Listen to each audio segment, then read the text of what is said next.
Ayan guys, no? Yan, ito ang ulam natin ngayon, no? Kita mo yan, no? Soup ang ating ulam ngayon. Malunggay. Yan, kita mo yung malunggay na may miswa.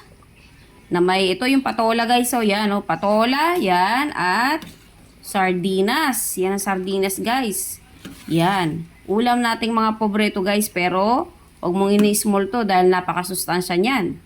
Yang patola pa lang na yan, marami ng benepisyo na sa ating katawan. At sinamahan pa natin ng wonder gulay na malunggay. Yan.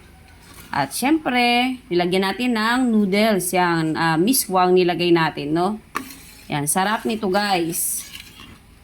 Kahit ito lang ang ulam mo, ayos na, masustansya na. At syempre, mas masarap to kapag meron tayong sinama dito na pritong isda, no? Or pritong chicken or pork. Yun, masarap yung kapartner ng mga ganitong ulam guys. Yung soup na ganyan, no? Kita mo naman, no? Wow! Yummy, yummy! Ano, sardinas! O, diba? Solved na ang ating tanghalian nito guys. Ayan. Thank you for watching guys. And bye-bye!